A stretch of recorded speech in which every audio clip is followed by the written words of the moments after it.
जय हिंद कैडेट, कैसे आप सब। मैं ऐसा करता हूँ आप सब मस्त होंगे, स्वस्थ होंगे। कैडेट, आज एक बार फिर आपकी अपनी NCC alpha classes by Sonu पे मैं आपका स्वागत करता हूँ। कैडेट, बीच में कुछ आंशिक अंतराल के बाद और कुछ आंशिक मजबूरी आ गई थी, जिसके चलते आपके बीच में क्लासेस नहीं आ रही थी। इसके लिए मुझे खेद व्याप्त है। और आज एक बार पुनः पहले जैसे और पुनः उसी जोश उमंग में आपके बीच में मैप रीडिंग की क्लासेस को लेकर के हाजिर हूँ। तो कैडेट, आज की क्लासेस में आप पढ़ेंगे कि मैप रीडिंग क्या होता है और मानचित्र क्या होता है। ठीक है, इसके बारे में आप पढ़ने वाले हैं। तो आप पूरी क्लास को शिद्दत से पढ़िए और इस क्लासेस को अपने अन्य साथियों तक भी शेयर करिए, जिससे कि वो भी इससे लाभान्वित हो। ठीक है, तो पहला प्रश्न आपसे ये पूछता है पेपर में, एनसीसी के ए सर्टिफिकेट हो चाहे बी सर्टिफिकेट हो या सी सर्टिफिकेट हो, ठीक है, उसमें ये प्रश्न पूछता है कि मानचित्र अध्ययन क्या होता है या मानचित्र क्या होता है। ठीक है, या मानचित्र की परिभाषा दीजिए। तो एक शब्दों में आप उसका उत्तर लिखेंगे कि मानचित्र क्या होता है या मानचित्र की परिभाषा। तो पहले ऐसे लिखेंगे, मानचित्र किसी कागज या कपड़े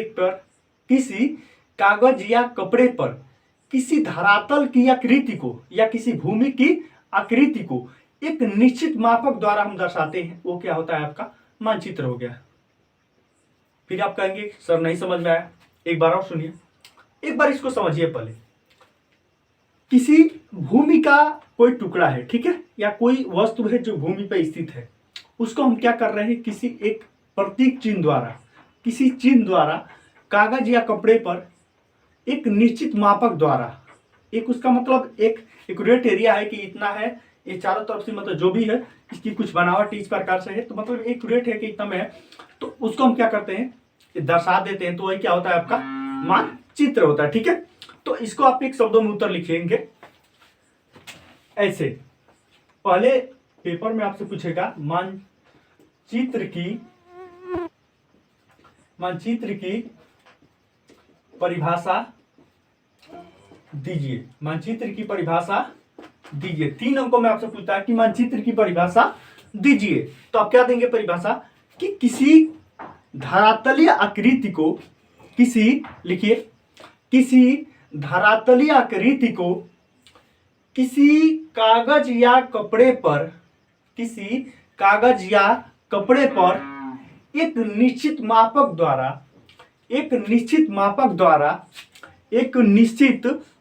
द्वारा दर्शाना ही क्या कहलाता है, आपका मानचित्र कहलाता है। ठीक है, क्या कहलाता है, मानचित्र कहलाता है। तो इस तरह से आपके क्या हो गया, मानचित्र की परिभाषा पूर्ण हो गई और आपको 3 अंक अच्छे से मिल जाएंगे। अब आपसे ये पूछता है कि मानचित्र तो हमने समझ लिया, आपसे अब ये पूछेगा कि मानचित्र के प्रकार कितने होते हैं, मानचित्र के प्रकार कितने होते हैं। तो उसको आप लिखेंगे ऐसे। पहले प्रश्न को हम लिख लेते हैं, मानचित्र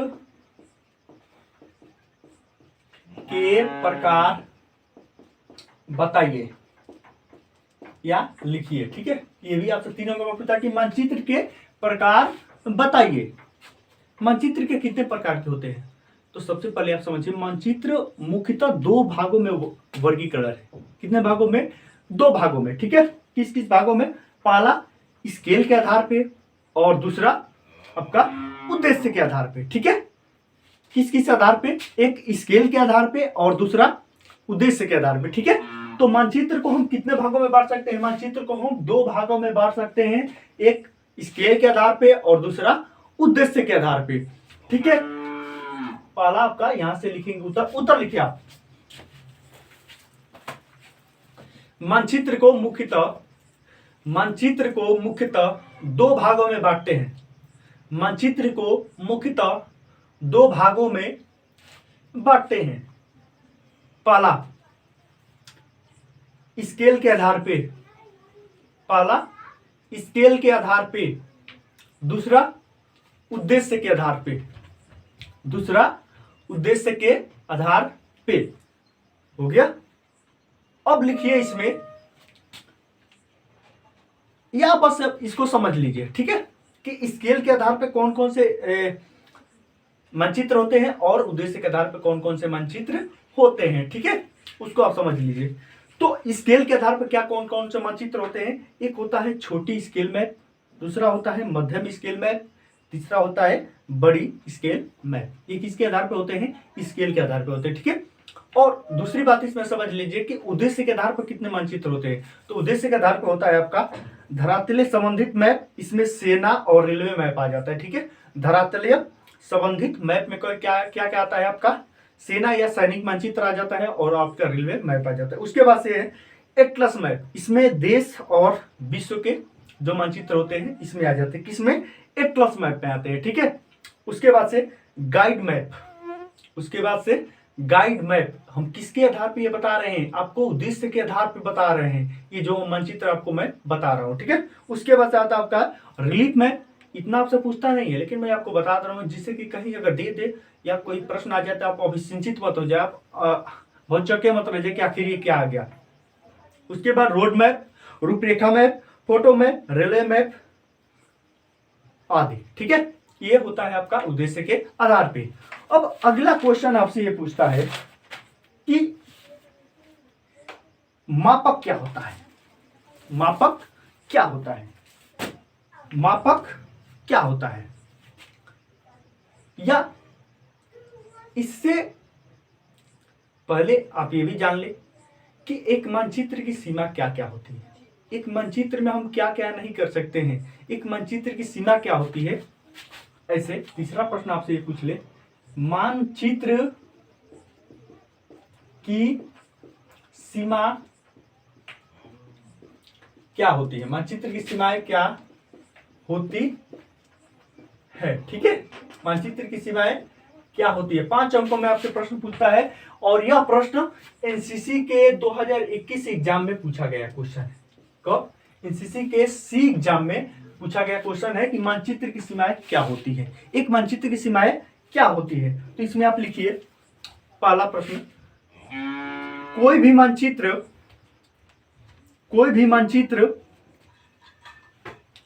अप टू डेट नहीं हो सकता है। कोई भी मानचित्र अप टू डेट नहीं हो सकता है। अगर होगा तो पूरे मतलब जो भी है उस मानचित्र को चेंज करना पड़ता है, ठीक है। क्योंकि मान लीजिए पहले से कोई मानचित्र बना हुआ है और उसमें आप कुछ अप टू डेट कर रहे हैं तो सबको सूचित करना होता है और पूरे मानचित्र को चेंज करना होता है, ठीक है। उसके बाद से यह कागज पर बनाया जाता है, यह कागज पर बनाया जाता है। कोई भी मानचित्र पूर्ण नहीं होता है, कोई भी मानचित्र पूर्ण नहीं होता है, ठीक है। ये 3 सीमाएं होती है, हो गया। अब आपसे अगला प्रश्न जो कि मैं आपको बता रहा था कि मापक क्या होता है। मापक किसे कहते हैं? मापक किसे कहते हैं, ठीक है। मापक किसे कहते हैं, ये आपसे 2 अंकों में क्वेश्चन पूछता है कि मापक किसे कहते हैं। 2020 में सी एग्जाम में पूछा गया था, ठीक है। 2020 में कब पूछा था? सी एग्जाम में पूछा गया कि मापक किसे कहते हैं, यानी मापक क्या होता है। तो इसको आप समझिए, मापक वह चीज होता है जमीन पर किन्हीं 2 स्थानों के बीच के अनुपात को क्या कहते हैं? मापक कहते हैं। या दोनों अनुपात को जिसे हम मापते हैं वही क्या होता है? हमारा मापक होता है, ठीक है। कैसे कैसे? जैसे मान लीजिए कि यहाँ पे ए दूरी हो गया और बी हो गया, इसके बीच में जो अनुपात है उसको जो हम माप रहे हैं ये क्या होता है? हमारा मापक होता है, ठीक है। क्या होता है? हमारा मापक होता है। तो इसको आप एक शब्दों में लिख लीजिए कि जमीन पर किन्हीं 2 स्थानों के बीच की दूरी को जमीन पर किन्हीं 2 स्थानों के बीच की दूरी को जिस अनुपात में मापते हैं, जमीन पर किन्हीं 2 स्थानों के बीच की दूरी को जिस अनुपात में हम मापते हैं वही क्या होता है? हमारा मापक होता है। वही हमारा क्या होता है? मापक होता है। या ऐसे भी हो सकता है कि जमीन पर जो 2 स्थान होते हैं उनके बीच की जो दूरी होती है और जिससे हम मापते हैं वही क्या होता है? हमारा मापक होता है, ठीक है। तो इस तरह से आपकी मापक की परिभाषा दे देंगे। 5वां प्रश्न आपसे ये पूछता है कि मापक के प्रकार लिखिए। मापक के प्रकार लिखिए, ठीक है। मापक के प्रकार लिखिए, ये हर साल क्वेश्चन रिपीट होता रहता है, या स्केल प्रकट करने की विधियां कितनी है, ठीक है। या कभी कभी आपसे पूछता है कि स्केल प्रकट करने के या स्केल के प्रकार कितने होते हैं। स्केल को क्या बोलते हैं, हम मापक बोलते हैं, ठीक है। तो इसको समझिए, स्केल को प्रकट करने की मुख्य विधियां 3 होती है। कितनी विधियां होती है? 3 होती है। कौन कौन सी होती है? तो पहला आपका होता है ए, शब्दों द्वारा, ठीक है।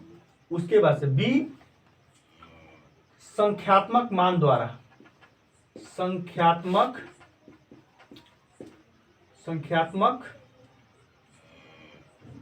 अनुपात द्वारा।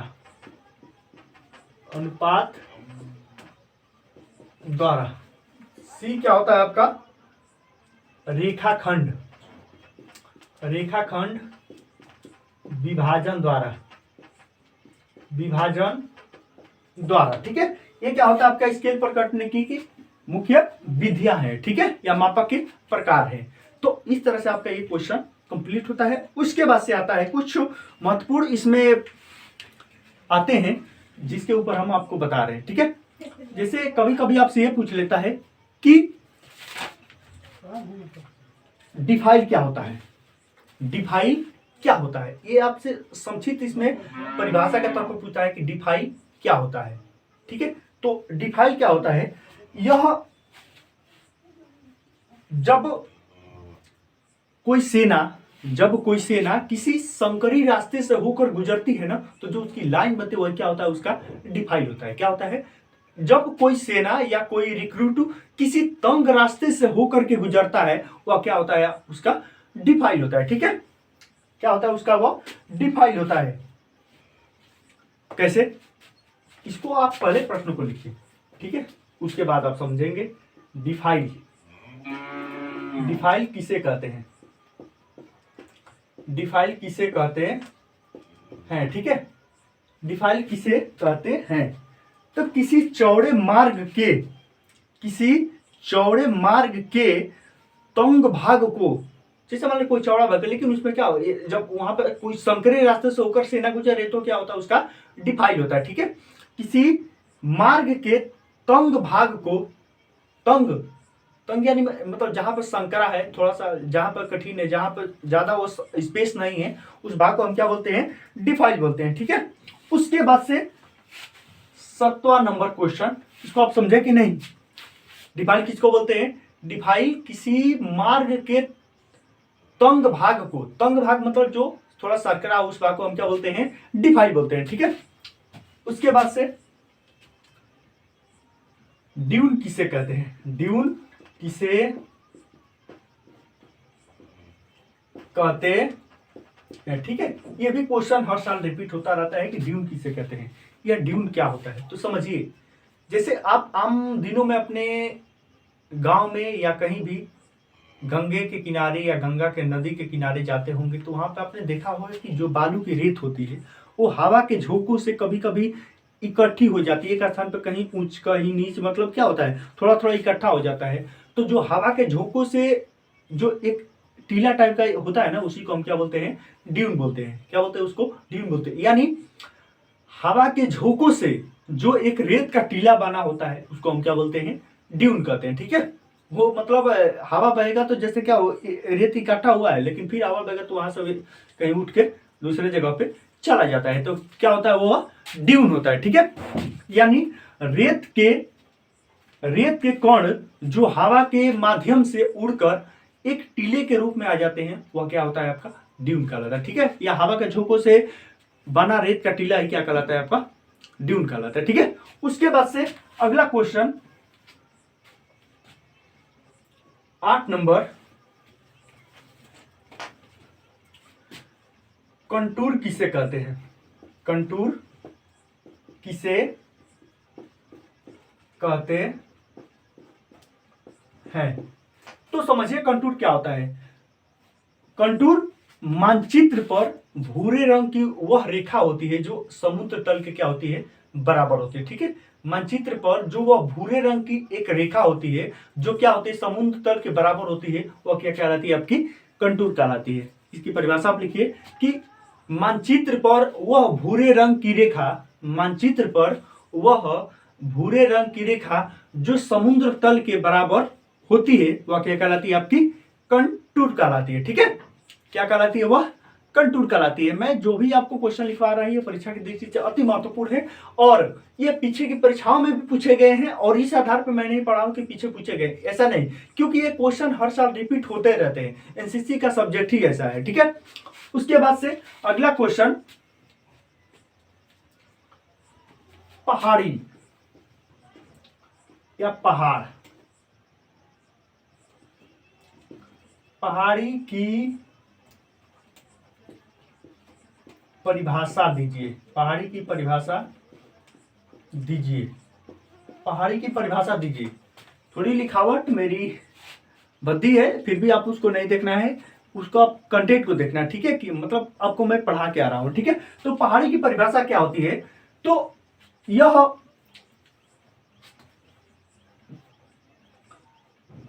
जो भूमि के चारों तरफ से एक नीचे की तरफ, मतलब ये क्या, और यह गिरती हुई होती है और इसकी ऊंचाई क्या होती है? आपकी 1000 मीटर से कम होती है। 1000 मीटर से कम होती है। ठीक है, यह क्या होती है? आपकी पहाड़ी होती है।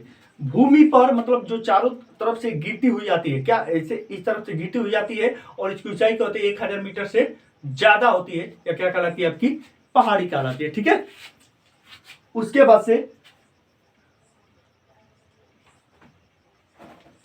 सॉरी, यह ज्यादा नहीं होती। 1000 मीटर से क्या होती है? पहाड़ी कम होती है। ठीक है, पहाड़ी क्या होती है? 1000 मीटर से कम होती है, क्योंकि कोई भी व्यक्ति अपने आप में पूर्ण नहीं है, हर किसी से गलतियां हो ही जाती है।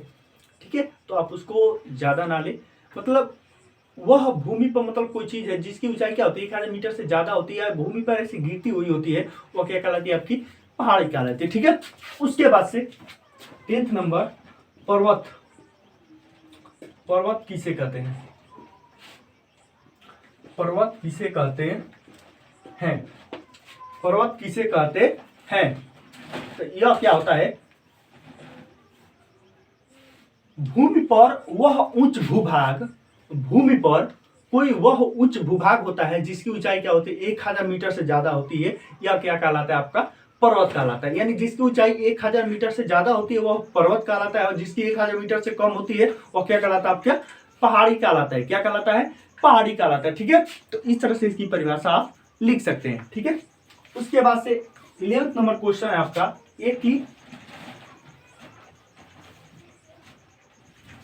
पठार किसे कहते हैं? पठार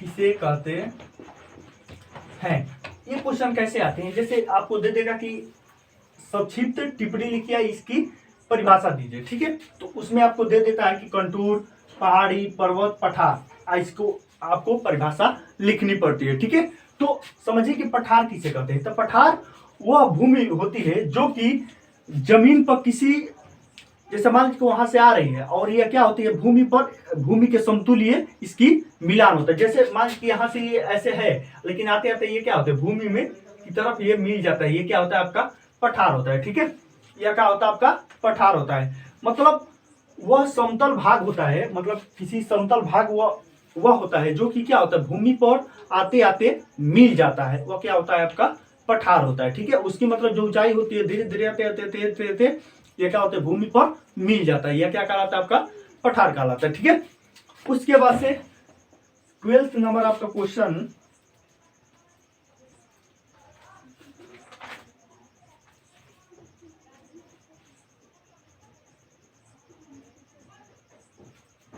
बेसिन। बेसिन किसे कहते हैं? या बेसिन की परिभाषा दीजिए। बेसिन की परिभाषा, बेसिन की परिभाषा, बेसिन की परिभाषा दीजिए। यानी बेसिन क्या होता है? तो समझिए, वह भूमि जो चारों तरफ से पर्वतों से घिरी हुई होती है वह क्या कहलाती है? आपकी बेसिन कहलाती है। मतलब वह भूमि जो चारों तरफ से पर्वतों से घिरी हुई होती है वह क्या कहलाती है? आपकी बेसिन कहलाती है। ठीक है, अब थोड़ा सा हम इसको इरेज करेंगे और उसके बाद फिर हम अगले क्वेश्चन पे चलेंगे। ठीक है, तो थोड़ा सा पहले मैं इसको इरेज कर लूँ, उसके बाद मैं अगले क्वेश्चन पे जाऊंगा। आपको मैं जितना पढ़ा रहा हूँ अब बस आप उतना पढ़िए, पक्का है कि आपके ये क्वेश्चन परीक्षा में पूछे जाएंगे, ठीक है। अब आपसे कुछ प्रतीक चिन्ह है जो कि पेपर में पूछे जाएंगे, ठीक है। उनके ऊपर हम कुछ आपको बताने वाले हैं। प्रतीक चिन्ह, महत्वपूर्ण प्रतीक चिन्ह, जैसे में आपका पहला हो गया मंदिर। मंदिर, ठीक है। मंदिर का चिन्ह क्या होता है, ये होगा आपका ऐसे, ठीक है। कैसे होगा, ऐसे होगा, ऐसे ऐसे। उसके बाद से यहाँ पे ऐसे होता है, ठीक है। ये मंदिर थोड़ा इसको हम नीचे लिख देंगे, ठीक है। और यहाँ से ये ऐसे होता है, ऐसे, और यहाँ से थोड़ा सा ये इधर और इधर। उसके बाद से ऊपर यहाँ पे क्या होगा, यहाँ पे ऐसे होगा, ठीक है। ऐसे, ये क्या हो गया आपका मंदिर हो गया। क्या हो गया आपका, ये मंदिर का प्रतीक चिन्ह हो गया। दिखाई दे रहा है आपको, ये क्या होगा, मंदिर का प्रतीक चिन्ह हो गया, ठीक है। आपका मंदिर का प्रतीक चिन्ह हो गया, ठीक है। उसके बाद से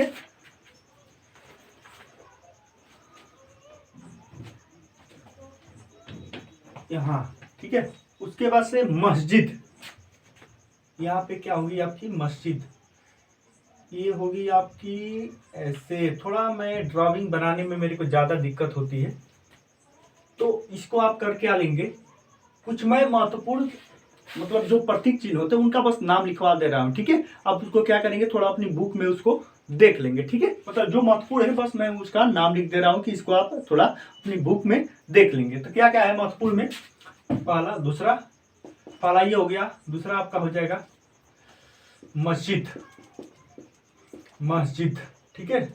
3 नंबर आपका हो जाएगा पोस्ट ऑफिस, पीओ, ठीक है। पीओ ये क्या होता है, बस ऐसे नॉर्मल बना दिया जाता है, पीओ यानी पोस्ट ऑफिस, ठीक है। 4 नंबर आपका महत्वपूर्ण है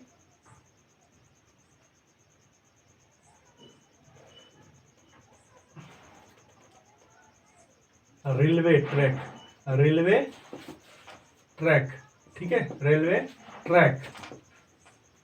उसके बाद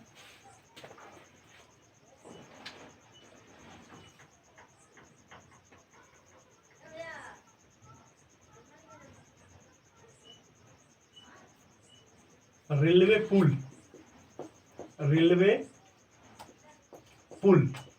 इसका क्या करेंगे आप, थोड़ा सा चित्र अपनी बुक में देख लेंगे, ठीक है। मुझे थोड़ा ड्राइंग करने में दिक्कत आती है, तो मुझसे ड्राइंग अच्छे से मतलब ड्राइंग अच्छे से नहीं बन पाती है, ठीक है।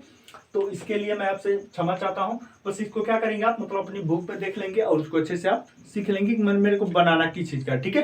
ये क्वेश्चन आता है। उसके बाद से कुछ इसमें और भी महत्वपूर्ण है जिनको मैं आपको लिखवाने वाला हूँ। गिरजाघर, 6 नंबर, गिरजाघर, गिरजाघर। 7 नंबर किला, ये 2021 में आया था बी में, ठीक है, किला आया था। 8 number police station, police station. इसमें भी क्या होता है आपका पुलिस स्टेशन, पुलिस स्टेशन में क्या होता है आपका पीएस, ठीक है। ऐसे बस कर देंगे, क्या हो गया आपका पुलिस स्टेशन हो गया, ठीक है। उसके बाद से आपका अगला है कंटूर, 9 नंबर कंटूर।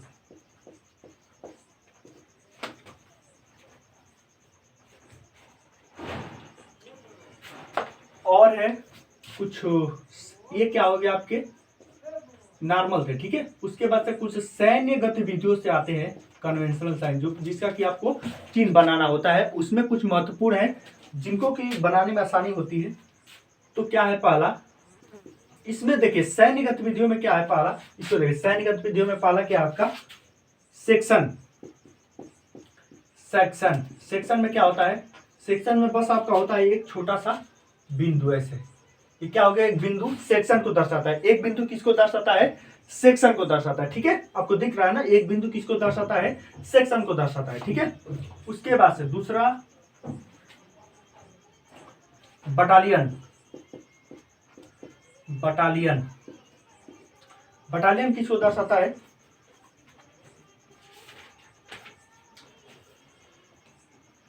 इस तरह से दो ऐसे, ठीक है, दो आई की तरह से जो चीज होती है वो क्या करती है, बटालियन को दर्शाती है। ठीक है, उसके बाद से 3 number brigade. 3 number brigade. Brigade का चिन्ह क्या होता है, बस एक एक्स, यानी एक एक्स किसको दर्शाती है, ब्रिगेड को दर्शाती है। ठीक है, उसके बाद 4th नंबर होता है आपका core. Core. 5 number division. Division core में क्या होता है, कोर में आपका 3x होता है, कितना होता है, 3x होता है। डिवीजन में कितना होता है, डबल x होता है। डिवीजन में कितना होता है आपका, डबल x होता है। ब्रिगेड में 1x, अगर मान लीजिए यहीं पे डिवीजन यहाँ पे दूसरे नंबर पर होता तो यहाँ पे 2x लग जाते हैं। 3 कोर में कितना होते हैं आपके 3x होते हैं। ठीक है, ये आपके क्या होता है, कन्वेंशनल साइन होता है। आपसे प्रश्न वहां पर ये पूछता है कि सेक्शन का प्रतीक चिन्ह क्या है, या वहां पर लिखा रहता है कि निम्न के प्रतीक चिन्ह बनाइए, तो वहां पर लिखा रहेगा सेक्शन। तो सेक्शन के आगे आपको बनाना होता है कि सेक्शन का प्रतीक चिन्ह क्या है। ठीक है, अब है 6 number infantry section. Infantry section. Infantry section का क्या होता है कि ये एक लिफाफे की तरह से होता है ऐसे। ठीक है, थोड़ा मेरा चिन्ह अच्छा से नहीं बन पाता है, यहाँ पे इस तरह से एक बिंदु होता है। ठीक है, क्या होता है, इन्फेंट्री सेक्शन का प्रतीक चिन्ह होता है। उसके बाद से 7th नंबर क्या होता है इसमें, इन्फेंट्री। इन्फेंट्री इन्फेंट्री का चिन्ह क्या होता है, इन्फेंट्री का चिन्ह बस ऐसे होता है। ठीक है, बीच में कुछ रहेगा नहीं, ज्यादा रेखा नहीं जाएगी, बस ऐसे इसमें लिफाफा बन जाएगा। ठीक है, इसमें क्या होगा, बस लिफाफा बन जाएगा, कहीं इसमें बिंदु वगैरह नहीं रहेंगे। ठीक है, इसमें क्या होगा, बस लिफाफा बना देंगे। ये क्या हो गया आपका इन्फेंट्री का चिन्ह होगा, और यह क्या है, इन्फेंट्री सेक्शन। यानी यहां से समझ ले कि सेक्शन का चिन्ह क्या होता है, एक बिंदु होता है, और इन्फेंट्री का क्या होता है, एक लिफाफा जैसा चित्र होता है जो चारों ओर है। ठीक है, उसके बाद से 8 नंबर, इनमें से पक्का है कि 1 या 2 तो फंसेंगे ही फंसेंगे। ठीक है, उसके बाद से है machine gun. Machine gun. Machine gun से क्या आता है आपका, मशीन गन का होता है इस तरह से एक मार्क होता है ऊपर की तरफ। ठीक है, ये क्या होगा, आपकी मशीन गन हो गया। 9th number mortar. Mortar. Mortar का क्या होता है, मोर्टार का एक ऊपर की तरफ रेखा रहेगी ऐसे। ठीक है, ऊपर के नीचे इसमें क्या होगा, एक लड्डू बना देंगे। ठीक है, ऐसे होगा, क्या होता है, ये मोर्टार का चिन्ह होता है। किस चीज का होता है, ये मोर्टार का होता है। ठीक है, आपको दिख रहा है ये किस चीज का चिन्ह होता है, मोर्टार का होता है। ठीक है, उसके बाद से 10th नंबर टैंक। टैंक ये अति महत्वपूर्ण है, ये पक्का छपेगा। टैंक का होता है आपका इस तरह से, इस तरह से। ठीक है, इसमें क्या होता है, 2 बीच में ऐसे ऐसे लग जाएंगे। ठीक है, ये थोड़ा स्ट्रेचर टाइप का होता है। कैसे होता है, स्ट्रेचर टाइप जैसे पुल की तरह से होता है। इसमें 2 बीच में खंभे टाइप के लगे होते हैं, लेकिन खंभों का आकार क्या होता है, बाहरी की तरफ नहीं होता है। ठीक है, ये क्या होता है, टैंक का प्रतीक चिन्ह होता है। 11th नंबर इसमें से है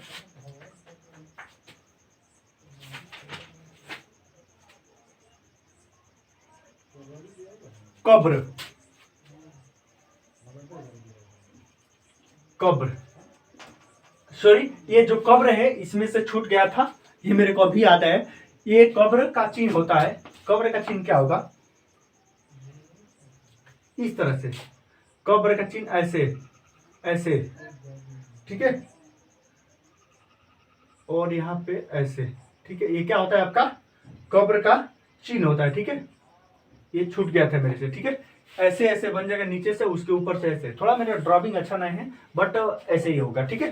तो ये क्या हो गया आपका, यहाँ से देखिए सेक्शन का 1 बिंदु, उसके बाद से बटालियन का डबल आई होता है, ब्रिगेड का 1x होता है, कोर का 3x होता है, डिवीजन का डबल एक्स होता है, इन्फेंट्री सेक्शन यानी एक इन्फेंट्री जो बटालियन होती है उसमें, ठीक है। तो इन्फेंट्री जो बटालियन सेक्शन में क्या होता है, इन्फेंट्री सेक्शन में एक लिफाफा जैसा बनेगा, उसके ऊपर से एक बिंदु रहेगा। इन्फेंट्री में क्या होता है, एक लिफाफा रहता है, उसके बाद मशीन गन, ठीक है। मशीन गन में एक सिंगल जो मार्क होगा आगे जाने का, ठीक है। मोटार में ऊपर की तरफ रहता है, मोटार में क्या होता है, एक मार्क रहेगा, उसके नीचे एक गोला रहेगा, ठीक है।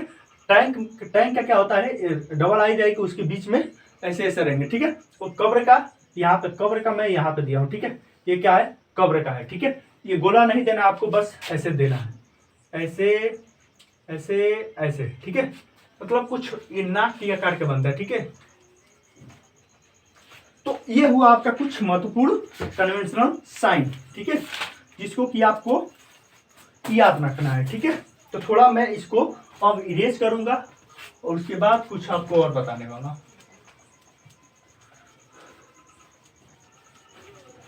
एक बार इसको आप अच्छे से देख लो, दिख रहा, ऐसे इसको देखना है, स्क्रीनशॉट ले लो आप।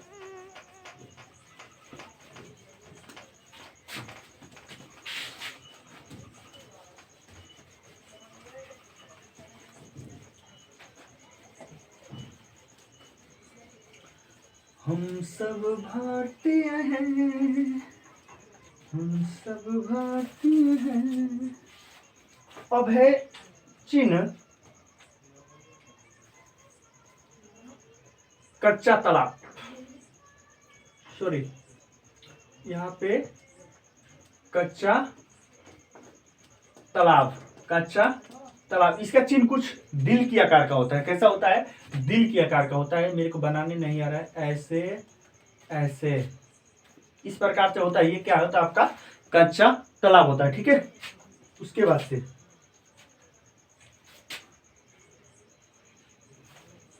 पक्का तालाब आपका कैसा होता है, पक्का तालाब आपका ऐसे होता है, पक्का तालाब, पक्का तालाब, पक्का तालाब आपका इस प्रकार से होता है, ऐसे रहता है और इस बीच में ऐसे ऐसे चिन्ह रहते हैं, ठीक है। ये क्या होता है आपका पक्का तालाब होता है, ठीक है। ये क्या हुआ आपका कच्चा तालाब, ये क्या होता है आपका पक्का तालाब होता है, ठीक है। उसके बाद से सूखा नाला, सूखा नाला, सूखा नाला कैसा होता है, सूखे नाला का चिन्ह ऐसे होता है और ये ऐसे होता है, ठीक है। ये क्या होता है, ऐसे होता है। ये आपका यहाँ से ऐसे आएगा, ठीक है, ऐसे आएगा और ये इस पे ऐसे रहता है काले रंग की, ठीक है, काला सा रहेगा। तो ये क्या हुआ आपका सूखा नाला हुआ, ठीक है। कच्चा कुआं, कच्चा कुआं, थोड़ा मैं बड़ा बड़ा बनाऊं जिससे कि आपको अच्छे से दिखे। कच्चा कुआं कैसा होता है, कच्चा कुआं बस ऐसे एक गोला हो गया। ये क्या होता है आपका कच्चा कुआं होता है, ठीक है। अब यहाँ पे महत्वपूर्ण आर्मी से related single wire face, single wire face, single wire face कैसा होता है। तो सिंगल वायर फेस में आपको फोर्थ इस प्रकार से एक्स एक्स देना है और बीच से इसको क्या करना है, काटना है। ये क्या हुआ आपका सिंगल वायर फेस हो गया, ठीक है। और डबल वायर फेस में क्या होता है, डबल वायर फेस में आपको डबल ऐसे देना है, डबल डबल 3, ठीक है। तो बीच से इसको क्या करना है, ऐसे काट देना है। ये क्या हुआ आपका डबल फेस, डबल यहाँ पर double wire face, fence, fence यानी क्या चार दीवारी होती है, ठीक है, फेंस, ठीक है। उसके बाद से एक होता है आपका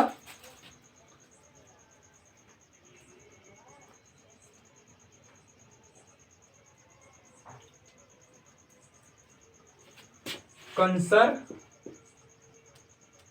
कंसर्टीना क्योल, कंसर्टीना क्योल, ठीक है, यानी एक तार होता है। ये कैसा बनता है आपका, थोड़ा मेरे को बनाने में दिक्कत हो रही है, ऐसे ऐसे ऐसे ऐसे, ठीक है। ये क्या होता है आपका, कंसर्टीना क्योल आता है। ये सब महत्वपूर्ण है और ये पेपर में हर साल पूछे जाते हैं, ठीक है। इसमें से 2 या 4 तो पक्का है कि पूछे जाएंगे, ठीक है। तो इसमें से आता है कंसर्टीना क्योल क्या होता है और इसका कुछ प्रतीक चिन्ह बना होता है, ठीक है। तो ये रहे कुछ महत्वपूर्ण प्रश्न जो कि पेपर में पूछे जाते हैं और ये प्रतीक चिन्ह है, इसको आप अच्छे से याद कर लेंगे, ठीक है। अपने मन मस्तिष्क में बैठा लेंगे कि ये कैसे बनता है, ठीक है। वहां पे पेपर में आपको बनाना होता है और पेंसिल से बनाया जाता है, ठीक है। और यहाँ पे है कुछ एलएमजी का, एलएमजी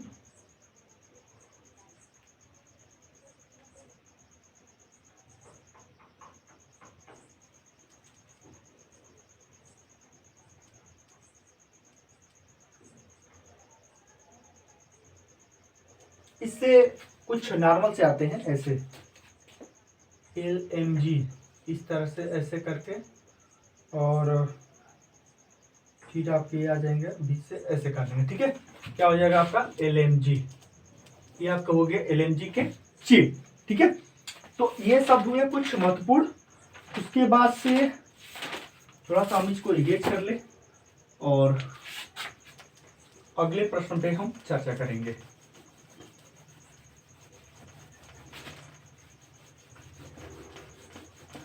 आपकी दुश्मनी कबूल मुझे, आपकी दोस्ती से डरता हूँ।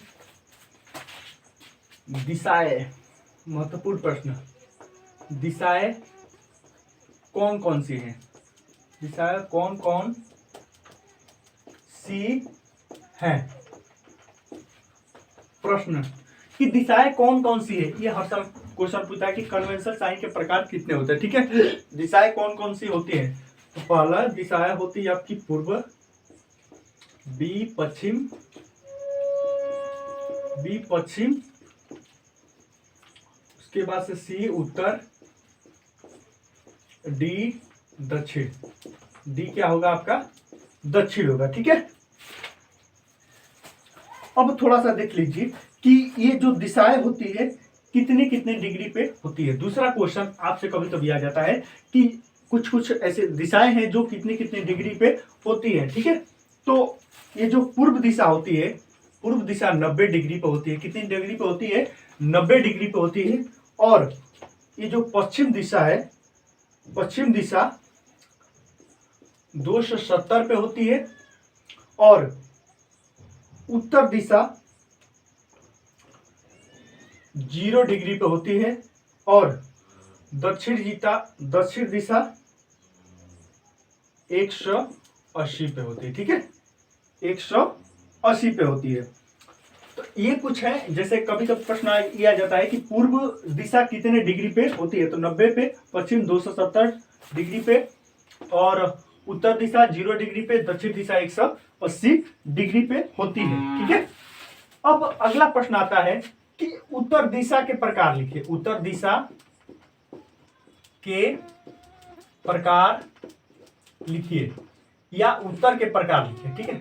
उत्तर दिशा नहीं, उत्तर के प्रकार लिखिए, उत्तर के प्रकार लिखिए। ये हर साल क्वेश्चन रिपीट होता है, रिपीट होता है, मतलब हर साल पूछा जाता है। पक्का है कि इस बार भी ये पूछा ही जाएगा कि उत्तर के प्रकार लिखिए। तो उत्तर के प्रकार कितने होते हैं, उत्तर के प्रकार 3 होते हैं। कौन कौन, पहला वास्तविक उत्तर, पहला वास्तविक उत्तर, दूसरा चुंबकीय उत्तर,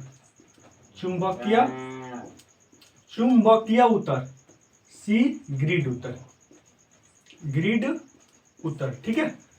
पहला वास्तविक उत्तर, दूसरा चुंबकीय उत्तर, तीसरा ग्रिड उत्तर, ठीक है। तो ये रहे आपके प्रश्न, ठीक है। अब हम इसको इरेज करेंगे, फिर अगला प्रश्न हम देखेंगे। तो अगला प्रश्न आपका है कि दिक्मान यानी बियरिंग किसे कहते हैं, बियरिंग किसे कहते हैं। तीसरा क्वेश्चन कि बियरिंग किसे कहते हैं, बियरिंग किसे कहते हैं। ठीक है, बियरिंग किसे कहते हैं या बियरिंग क्या होता है। तो बियरिंग समझिए क्या होता है। बियरिंग उत्तर दिशा और दक्षिण को मिलाने वाली, उत्तर दिशा और दक्षिण को मिलाने वाली रेखा को क्या बोलते हैं, हम बियरिंग बोलते हैं। क्या बोलते हैं, बियरिंग बोलते हैं। ठीक है, उत्तर दिशा और दक्षिण के बीच बनने वाले कोण को, मतलब ये हो गया आपका उत्तर दिशा और ये हो गया दक्षिण, इसके बीच में जो कोण बनता है ना, ये कोण, इसी को हम क्या बोलते हैं, बियरिंग बोलते हैं। क्या बोलते हैं, बियरिंग। बियरिंग को हिंदी में क्या बोलते हैं, दिक्मान बोलते हैं। और दिक्मान कितने प्रकार का होता है, दो प्रकार का, अग्र दिक्मान और पृष्ठ दिक्मान, यानी बैक बियरिंग और फॉरवर्ड बियरिंग। ठीक है, दो होते हैं।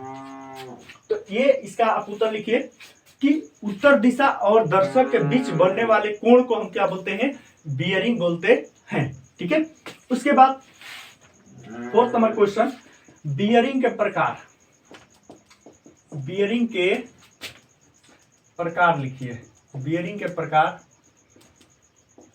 बियरिंग के प्रकार लिखिए। तो बियरिंग प्रकार में क्या क्या होता है, पहला ए नंबर आपका क्या होगा, back bearing, back bearing, back bearing. Be forward bearing. तो समझिए बैक बियरिंग क्या होता है, तो दर्शक का जो पीछे का भाग होता है, जो दर्शक के पीछे का बियरिंग होता है वो क्या होता है, बैक बियरिंग होता है। और जो दर्शक के आगे का बियरिंग होता है वो क्या होता है, आपका फॉरवर्ड बियरिंग होता है। एक शब्दों में उत्तर। ठीक है, उसके बाद से कि सर्विस प्रोटेक्टर से आप क्या समझते हैं, सर्विस प्रोटेक्टर से आप क्या समझते हैं। ठीक है, सर्विस प्रोटेक्टर से fourth number question, service protector से आप क्या समझते हैं, आप क्या समझते, सर्विस प्रोटेक्टर से आप क्या समझते हैं। तो आप सर्विस प्रोटेक्टर से क्या समझते हैं, यह क्या होता है, यह एक लकड़ी का बना आयताकार यंत्र होता है। ये क्या होता है, एक लकड़ी का बना होता है। कैसा बना होता है, एक लकड़ी का आयताकार बना यंत्र होता है, और जिसको मानचित्र पर बियरिंग खींचने व नापने में प्रयुक्त किया जाता है। कि इसका उपयोग क्या है, कि इसको मानचित्र पर बियरिंग खींचने और नापने में इसका क्या किया जाता है, उपयोग किया जाता है। ठीक है, यह लकड़ी का बना होता है, एक यंत्र होता है, आयताकार होता है। तो आप वहां पर उत्तर कैसे लिखेंगे, पहला लिखेंगे कि यह एक लकड़ी का बना होता है, दूसरा यह आयताकार होता है, यह मानचित्र पर प्रयोग किया जाता है, बियरिंग खींचने और नापने में इसका प्रयोग किया जाता है। ठीक है, इसकी चौड़ाई 2 इंच होती है और इसकी लंबाई कितनी होती है, 6 इंच होती है सर्विस प्रोटेक्टर की। ठीक है, सर्विस प्रोटेक्टर की लंबाई कितनी होती है, 6 इंच होती है, और लंबाई कितनी, चौड़ाई इसकी कितनी होती है, 2 इंच होती है। ठीक है, ये आप लिख लेंगे। उसके बाद से 5 नंबर आपका क्वेश्चन, देखिए मैं आपको जो ये क्वेश्चन पढ़ा रहा हूं, ये क्वेश्चन अति महत्वपूर्ण है, कि पक्का है कि इसमें से क्वेश्चन छपेंगे ही छपेंगे। ठीक है, उसके बाद से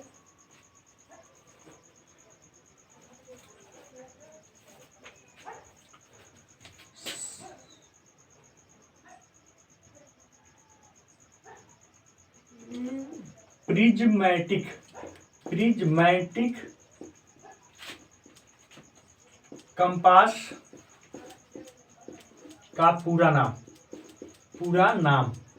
लिखिए, पूरा नाम इसका क्या होता है, प्रिज्मैटिक कंपास का पूरा नाम क्या होता है, प्रिज्मैटिक कंपास लिक्विड, पूरा नाम इसका क्या होता है, liquid prismatic compass mark 3 alpha ए। क्या होता है इसका पूरा नाम, liquid prismatic compass mark 3A।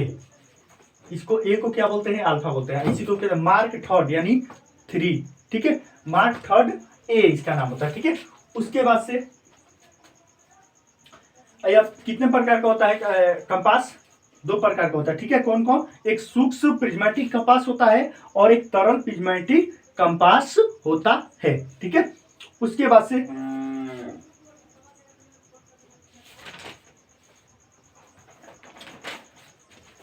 Prismatic compass के उपयोग लिखिए। प्रिज्मेटिक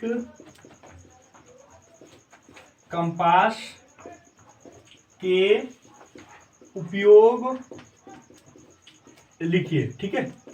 प्रिज्मेटिक कंपास का उपयोग कहाँ होता है, ठीक है। प्रिज्मेटिक का प्रकार कंपास का उपयोग कहाँ होता है, ठीक है। ये क्वेश्चन आपसे 10 अंकों में पूछा जाता है कि प्रिज्मेटिक कंपास का उपयोग कहाँ पे होता है, और यह क्वेश्चन 2020 और 21 में पूछा गया था, ठीक है। सी के एग्जाम प्लस बी में पूछा गया था 2020 में, और सी में लगातार दोनों साल पूछा गया, ठीक है। 20 में और 21 में दोनों में पूछा गया, ठीक है। तो इसके उपयोग क्या क्या है उसको आप लिखिए। तो पहला, मानचित्र को सेट करने में, मानचित्र को सेट करने में हो गया पहला।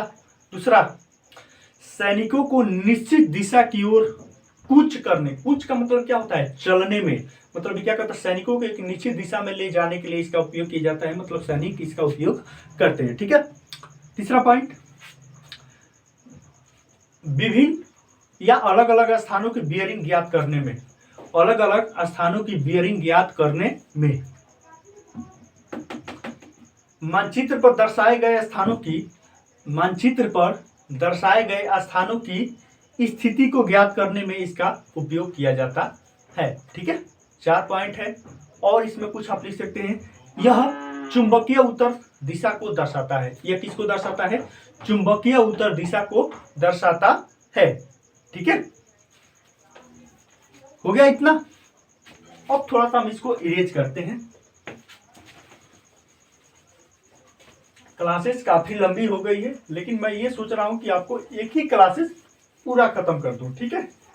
ये जो मैप रीडिंग है 30 नंबर 25 नंबर के करीब आपसे पूछा जाता है इसमें से क्वेश्चन, इसको चाहता हूं मैं एक ही वीडियो में पूरा खत्म करूं, क्योंकि कैडेट कम समय में ज्यादा पढ़ना चाहते हैं।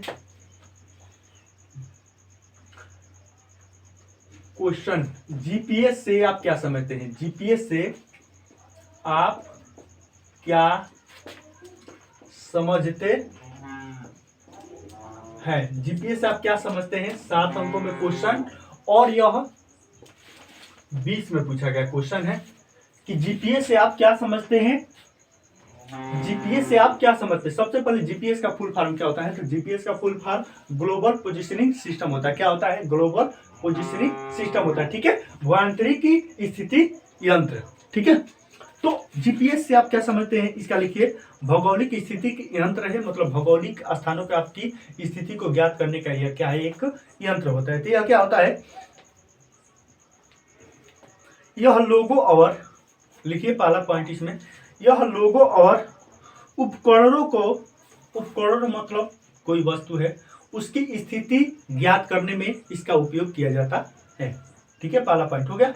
उसके बाद दूसरा पॉइंट लिखिए, सामान्य जीपीएस, सामान्य जीपीएस परिचालन प्रणाली में 24 उपग्रहों का उपयोग होता है। सामान्य जीपीएस में परिचालन प्रणाली, मतलब जो सामान्य जीपीएस होता है, इसको चलाने में कितने उपग्रहों का उपयोग होता है? 24 उपग्रहों का उपयोग होता है। उसके बाद से जो 12 घंटे पृथ्वी की, जो 12 घंटे में पृथ्वी की परिक्रमा को पूरा करते हैं, 12 घंटे में पृथ्वी की परिक्रमा को क्या करते हैं? पूरा करते हैं, ठीक है।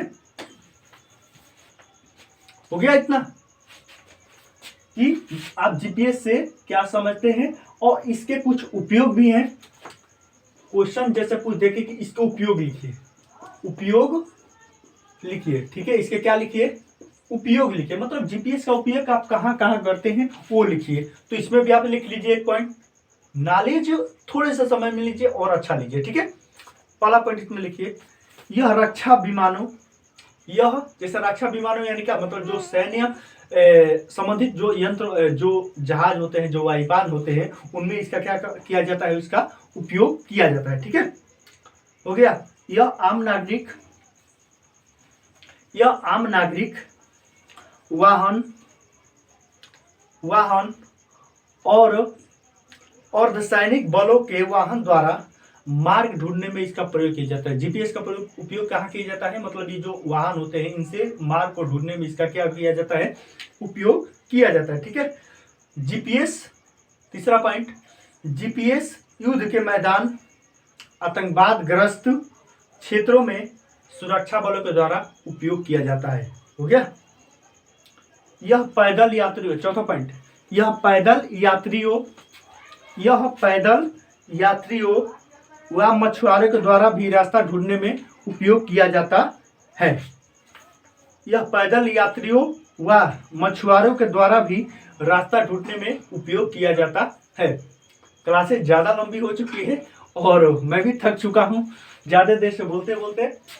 फिर तो मुझे थकना नहीं है, क्योंकि आपको कैसे भी परीक्षा में अच्छे ग्रेड से उत्तीर्ण कराना मेरी जिम्मेदारी है। ठीक है, तो अगला प्रश्न आता है कि मानचित्र सेट करने की विधियां लिखिए, करने की विधि लिखिए। मानचित्र सेट करने की क्या लिखिए, विधि। मानचित्र सेट करने की क्या लिखिए आप, विधि लिखिए। ठीक है, तो पहला पॉइंट मतलब कि मानचित्र को आप सेट कैसे करेंगे। तो सबसे पहले क्या होता है, मानचित्र को रख देते हैं और उस मानचित्र को आप सेट कैसे करेंगे,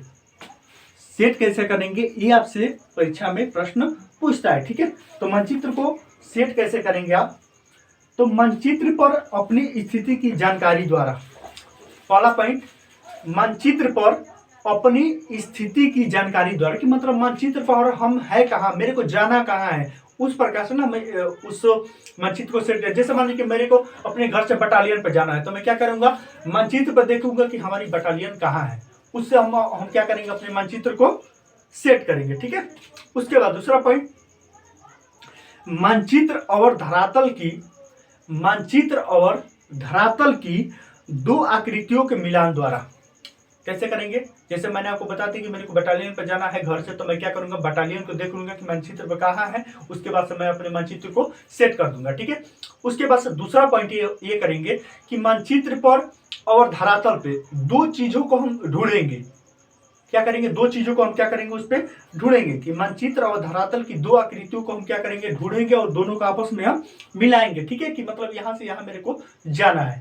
उसके बाद से मानचित्र हम सेट कैसे कैसे कर सकते हैं। तीसरा पॉइंट है, दीर्घ सूचक कंपास द्वारा, यानी प्रिज्मेटिक कंपास द्वारा हम क्या कर सकते हैं, मतलब मानचित्र को सेट कर सकते हैं। ठीक है, उसके बाद से सर्विस प्रोटेक्टर भी द्वारा कर सकते हैं। ठीक है, उसके बाद से सीधी बनावट वाली, चौथा पॉइंट, सीधी बनावट वाली आकृतियों के मिलान द्वारा, सीधी बनावट वाली आकृतियों के मिलान द्वारा, सीधी आकृतियों के बनावट के मिलान द्वारा।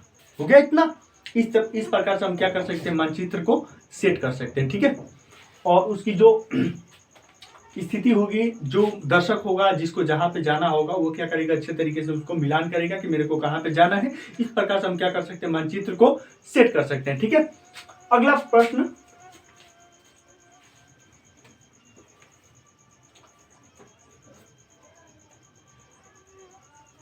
नाइट मार्च करते समय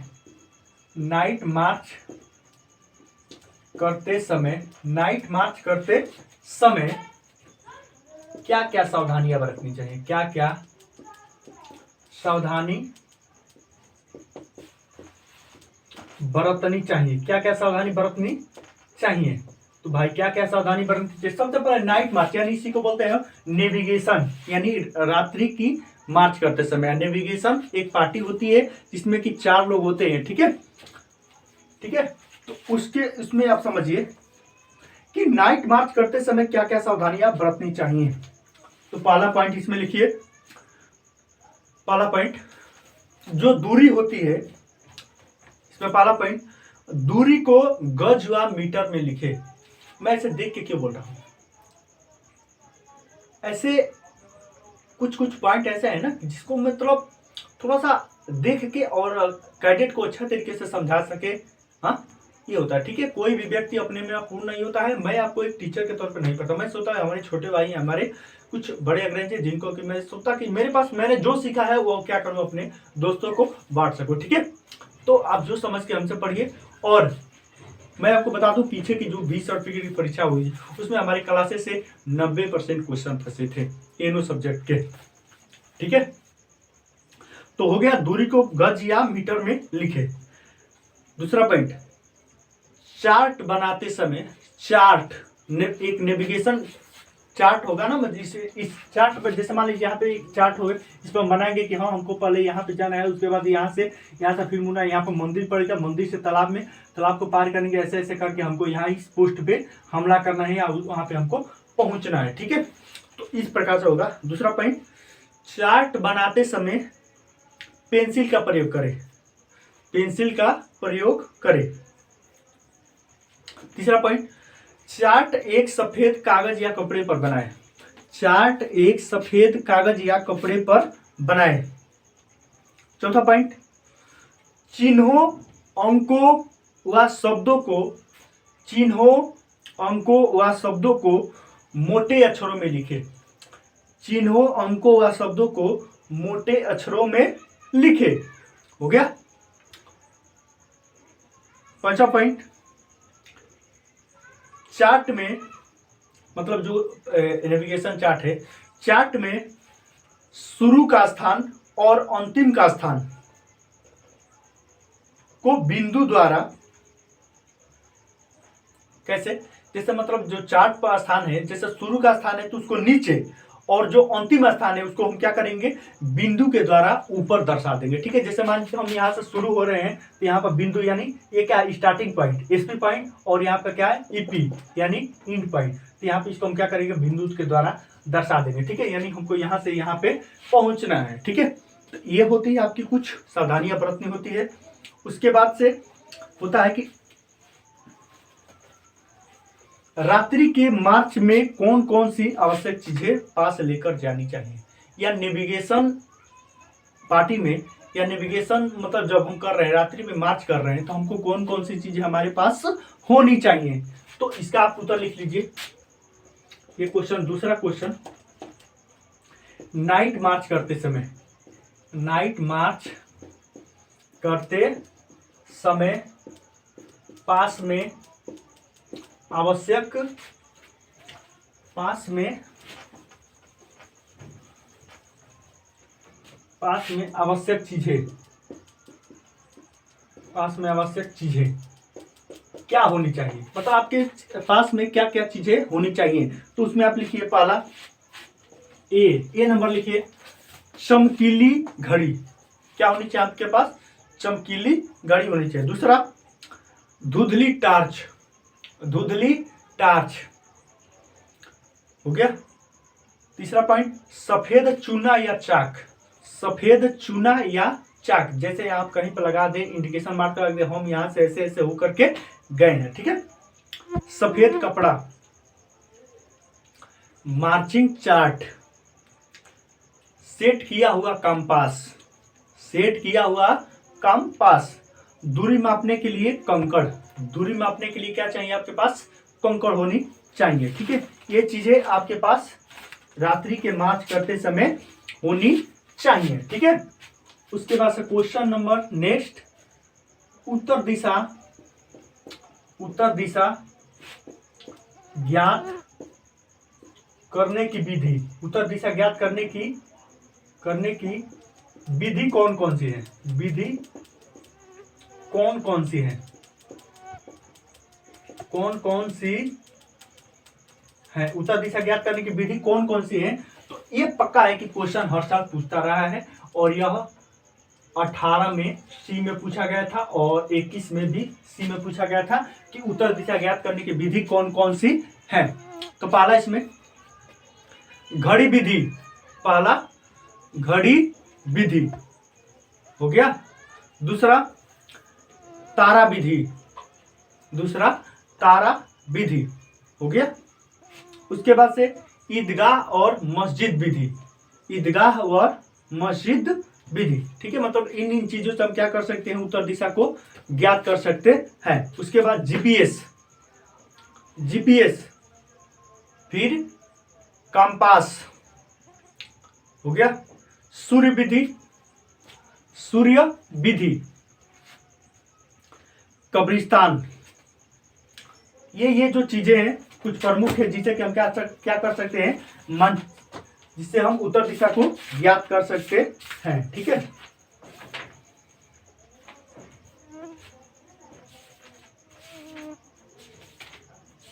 तो ये रही आपकी कुछ महत्वपूर्ण क्वेश्चन। बस एक अगला क्वेश्चन यही है कि नेविगेशन पार्टी, नेविगेशन पार्टी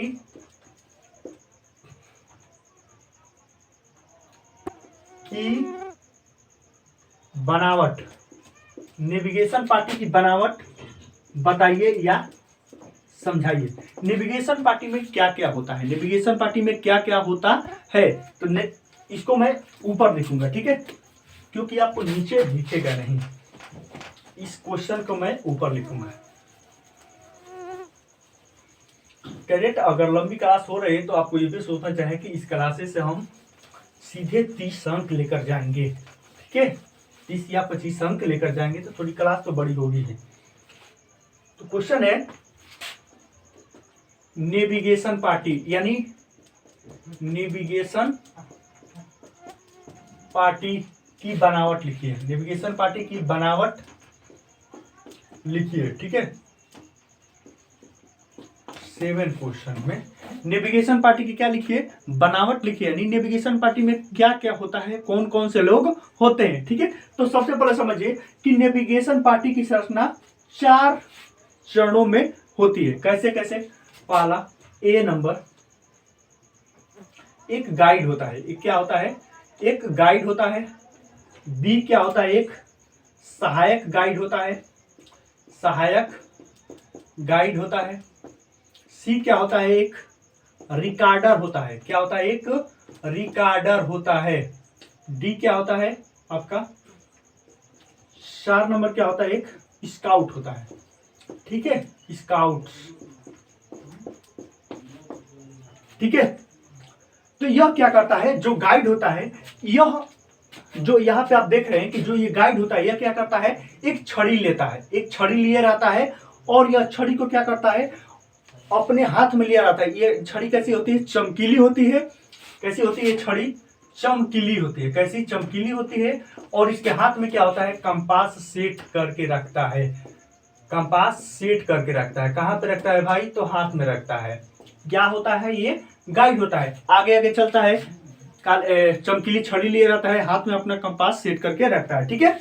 उसके बाद से यह एक सहायक गाइड होता है। यह क्या करता है, यह पीठ पर क्या करता है भाई, सफेद कपड़ा बांध के रखता है। कैसा, सफेद कपड़ा बांधकर,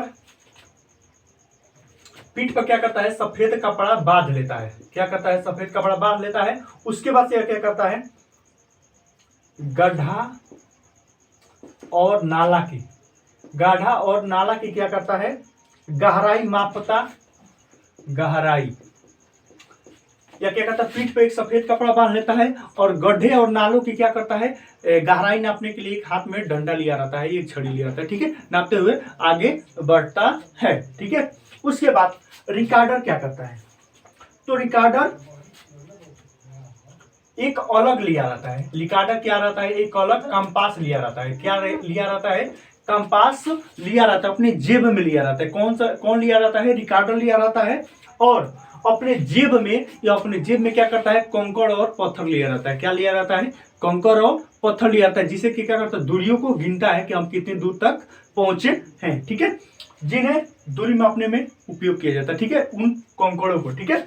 उसके बाद एक अलग कंपास जेब में लिया रहता है, प्लस कंकड़ पत्थर, कंकड़ लिया रहता है, जिससे कि हम दूरी को मापते हैं कि हम कितनी दूरी तक पहुंचे हैं, ठीक है। स्काउट क्या करता है, तो स्काउट जो होता है सबसे पीछे चलता है। सबसे कहां चलता है भाई, ये पीछे चलता है, ठीक है, सबसे पीछे चलता है।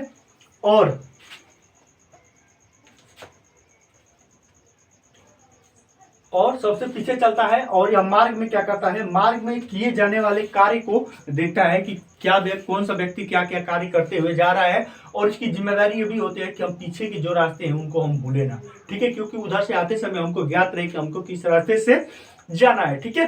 तो ये रहे कुछ क्वेश्चनों के प्रारूप, और इस प्रकार से ये चीजें आपको पेपर में पूछी जाती है कि नेविगेशन पार्टी की बनावट क्या होती है। तो मैंने आपको बता दिया कि गाइड, यानी गाइड क्या होता है, तो गाइड क्या करता है, हाथ में एक चमकीली छड़ी लिया रहता है और कंपास को सेट करके हाथ में लेकर चलता है।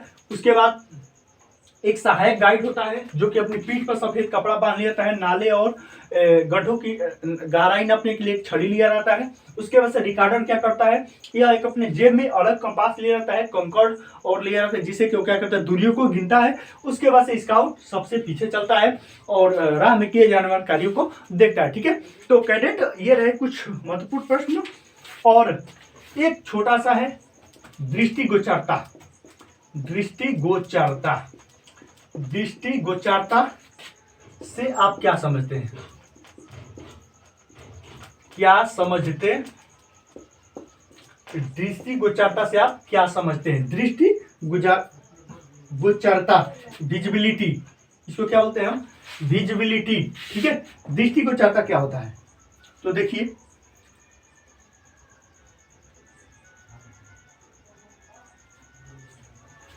दृष्टिगोचरता होती क्या है, जैसे मान लीजिए तो हम यहाँ पर खड़े हैं, हम यहाँ पर क्या हैं, खड़े हैं, और इस स्थान पर खड़े होकर के किसी दूसरे स्थान को देखना क्या होती है, हमारी दृष्टिगोचरता कहलाती है, यानी विजिबिलिटी कहलाती है, ठीक है। जैसे कि मान लीजिए कि हम यहाँ पर अपने बटालियन पर खड़े हैं और बटालियन पर से खड़े होकर के जो परेड हो रहा है ग्राउंड में, उन कैडेटों को हम देख रहे हैं, तो ये हमारी क्या हुई, दृष्टिगोचरता हो गई, ठीक है।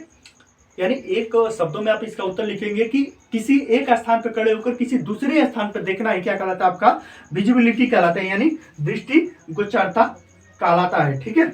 और दृष्टिगोचरता ज्ञात करने की विधियां कितनी है, तो 3 विधियां। कौन कौन सी है, एक मानचित्र के द्वारा हम देख सकते हैं, एक गणना के द्वारा देख सकते हैं, एक ग्रेडियंट के द्वारा देख सकते हैं, ठीक है। तो इतना टफ क्वेश्चन नहीं पूछता है, आप इतना नॉर्मल है, आप इसको अच्छे से कर सकते हैं। तो कैडेट इतनी शिद्दत से मैंने आपको क्लासेस ली है, और क्लासेस भले बेशक लंबी हुई है, लेकिन आपको मैं इन क्लासों में सारे प्रश्नों का समावेश किया है और अच्छे से करने का प्रयास किया है। तो कैडेट आप इसको अच्छे से पढ़ेंगे और अपने साथियों तक शेयर करेंगे, और ऐसे हमारे NCC alpha classes bye Sonu पर जुड़ के अच्छे से पढ़िए और अपने ग्रेड को बढ़ाइए। तो फिर मिलेंगे किसी नए वीडियो में, तब तक के लिए जय हिंद, वंदे मातरम, भारत माता की जय।